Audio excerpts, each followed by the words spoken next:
Good morning, David. Good afternoon, I should say, and welcome to another episode, preview episode, but of course, for our sponsor exclusive show. How are you this morning, David? I'm very well, Jason. Good to be with you. It's very good to be with you. Everybody knows I've been working on all these upgrades to the studio here, and there's so many things that are just constantly, it's amazing. We go live and things behave differently than when we're preparing. David, today you're asking an important question about spoliation vectors. Do people know what that is? I don't know if they do, or at least it's a technical term where you are entitled, we the people, if that's a fair description, are entitled to an aggressive inference of guilt if we find that people have removed, added, or manipulated evidence at a crime scene on the basis that normally precludes one's ability to do a crime scene investigation if the evidence has been removed. And of course, but the absence of evidence or evidence of absence is not, so absence of evidence is not evidence of absence, right? Just because information has been removed. So we have a picture that we now, or our regular listeners will be quite familiar with, of a group of people outside the Pentagon, and they're moving across the Pentagon lawn in interesting ways. And you've looked at that clip and you pointed out a number of anomalies. But for myself, what I see there, this is very soon after the attack on the Pentagon, which killed everyone inside the Pentagon's US Navy Command Center. And then we have this, and your expert trained eye has noticed a number of anomalies, right, Jason? Yeah, I mean, most notably is this totally clean piece of metal, which strikes me as something that should be covered with burn marks and grease and dirt. And all this other stuff back here by the wall that looks like it's just been set up there. No logical explanation as to how a plane crashing into the building off here to the right would spread totally clean, seemingly prop debris all over the corner of the building there. Yeah, absolutely. So that's a classic example where our eyes are seeing an act of spoliation. The guy's wearing a rather ill-fitting FBI T-shirt, which I believe was handed out from the hotel where these people were assembled the night before the attack, right? And they're moving in, and the woman who's wearing rather ill-fitting trousers, they're carrying away evidence from a crime scene. There's no yellow tape. We're told it's an act of terrorism, but before determining whether it's an act of terrorism, we should assume it is an act of a criminal organization, a highly organized criminal organization.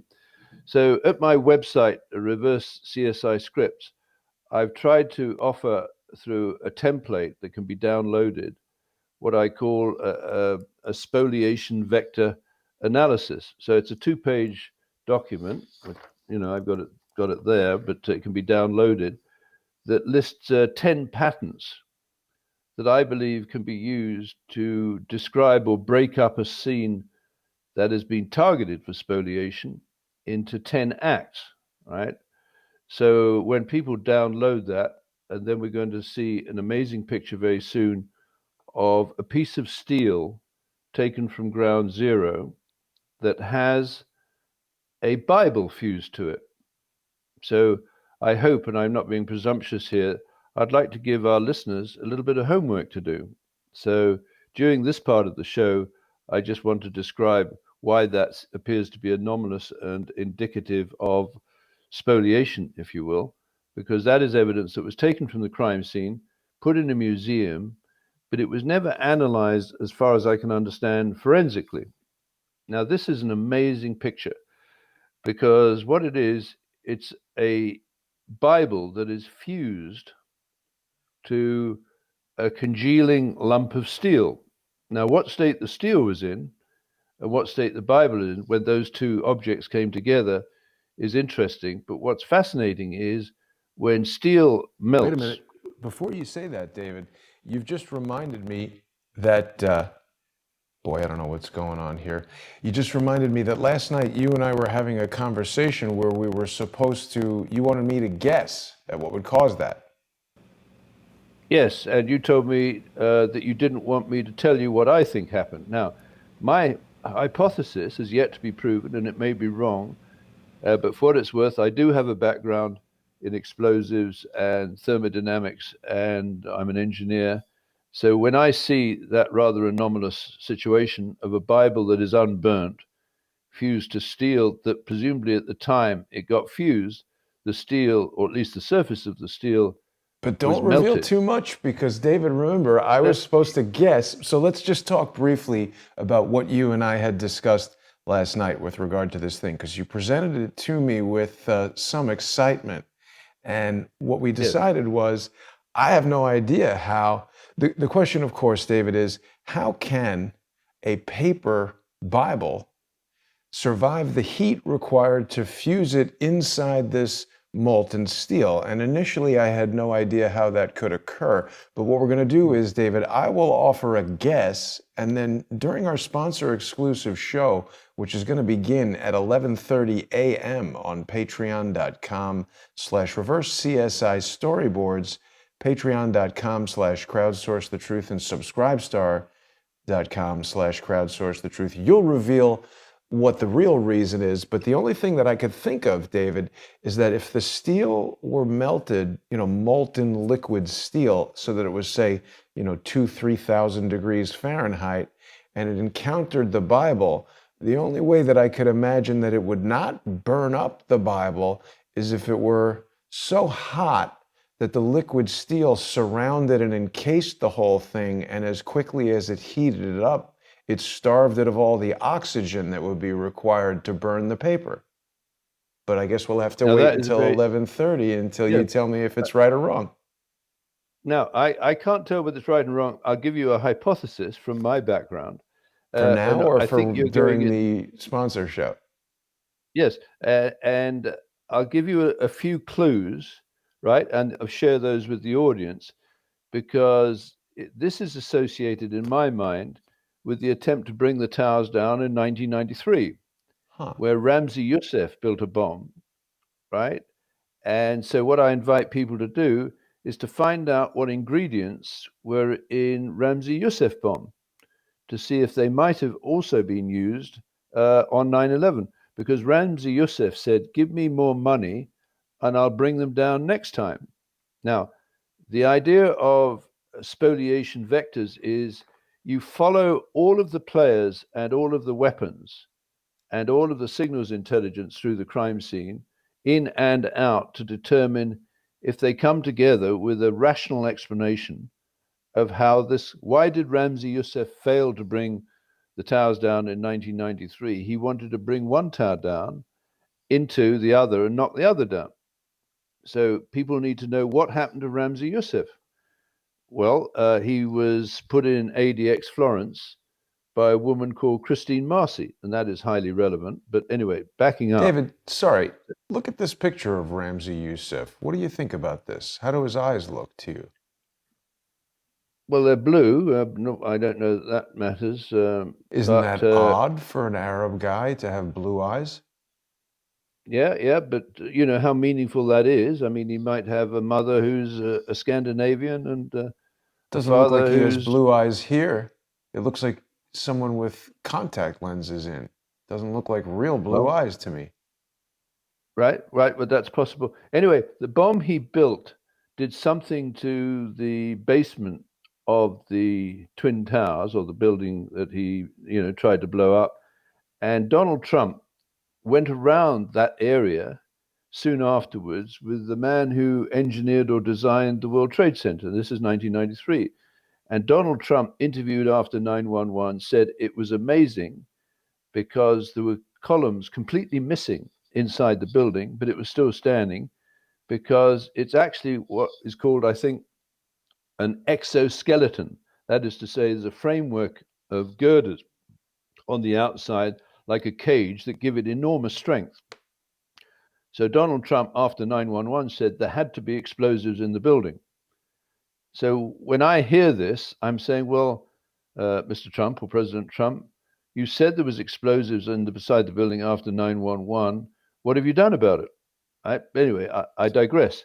Let's Fair back up question. now and say, okay, so a spoliation vector would be a signal, for example, sent from the BBC's spoken text display apparatus for the generation of TV signals. So that's one of the patents on my download, because I think if people understand that that might be used to generate spoliation vectors, I think they might be able to understand how Jane Stanley in New York on 911 reported that the Salomon Brothers building had come down or collapsed, even though behind her left shoulder, it was still showing on the skyline. Now, she's what's called a script kiddie. She has no freedom to do anything other than read the script that is put in front of her. What appears to have happened is that the television signals generated by her display apparatus was intended as to send a spoliation vector to the crew that had been positioned to blow up building number 7, or the Salomon Brothers building. So I think what happened on 911 is at least three members of elite secret society called Kappa Beta Phi should be quizzed to determine whether or not they could have sent spoliation signals or spoliation vectors to 3 British companies. I repeat, British companies: Bovis, Amec, and SERCO. Now, Bovis is extremely interesting because Bovis built the 911 memorial. And I'm saying to Americans, why did you outsource the construction of the 911 memorial to the British company Bovis? Because that would have given Bovis access to forensic evidence down in the basement, right? That might have told people what kind of explosives were used to bring the towers down. And it certainly wasn't the gas inside a 100-ton plane that would burn, probably with the lack of oxygen, at around 600 degrees Fahrenheit, and could not even begin to affect the structural integrity of a building with 200,000 tons of structural steel in it. Mm. Right. So we have 3 people, members of Kappa Beta Phi. David, let me pause here for a second before we go to those people, because we are a little low on time today. You've got an appointment to get to, so we're only going to be here on YouTube and Periscope and Facebook and DLive and all these platforms for another about 8 minutes before we transition over to our sponsor exclusive show on Patreon and Subscribestar. We do have a guess from some of our viewers in the chat. Lefty Lucy is saying, with regard to this Bible that's frozen in the molten steel here, and incidentally, we have other viewers who want to know what verse is there. I don't know if we can see that from this image, but perhaps someone knows what Bible verse is. I can tell you that one of the words there is retaliation. So Bible experts will know where that's coming from. I think in my vestigial memory, it's something like Matthew anyway, but it talks about turning the other cheek, right? So I find this evil beyond belief. That is to say, the one page from the Bible is basically sending a message to the American people, and maybe Christians in particular. Well, we've hit you to hell. We've killed 343 firefighters. All we want you to do now is turn the other cheek. Isn't that a little bit like the message that comes from that statue outside Broadcasting House, where you have a naked, sexualized boy, Christ, being crucified? At least that's his posture. And a couple of angels, at least I assume they're angels with wings. And the book, the text that's on the book, right, that's held in the vicinity of his private parts, has got the word obsculta, and thanks to one of our listeners who told us what that meant, where obsculta means listen and obey. And I think the Bible, right, when we find out, and I'm ready to be corrected, but I'll offer my explanation in the next part of the show as to how this could happen, where the Bible gets fused to the steel without burning. This, I believe, is pivotal and spoliated evidence that will tell us who really brought the towers down, who really killed 343 firefighters, who really killed 658 members of Cantor Fitzgerald on the North Tower. And so we have Wilbur Ross, we have Michael Bloom. Hang on. Okay, all right. Sorry. So we got Okay, all Wilbur right. Ross. You want to question these guys, you're saying? Yes, absolutely. I want to question these guys because they are all members of Kappa Beta Phi. So we have Wilbur Ross, who's now the Commerce Secretary, whom you quizzed about the Patent Office, right? Mm-hmm. We have Michael Bloomberg, who's just dropped out of the Democratic candidacy for president and put his money, which is estimated at $49 billion, behind Joe Biden. And then we have Larry Fink, who's the chief executive officer of my mind's gone blank. Wait a moment. Yeah, BlackRock Inc. Right, where BlackRock Inc. is the world's largest shadow banker, which with its sort of twin, which is Vanguard, generally controls up to 10% of all of the companies, including the three British companies I'm talking about, and the defense contractors Boeing, Lockheed Martin, Northrop Grumman, and Raytheon on 911, which would have been given an order, potentially, or a spoliation vector, to be in a certain place after the attack. So Amec is outside the Pentagon and in or near the debris piles of building number 7, taking away evidence of a crime. That is called spoliation. You have SERCO meeting on the 47th floor of the North Tower with its shareholders that would include, presumably, Larry Fink of BlackRock. And I think they were staging a live action role play. Right? So we have Larry Fink of BlackRock. We have Amec that had offices in Vancouver immediately above the offices of Starnet Communication.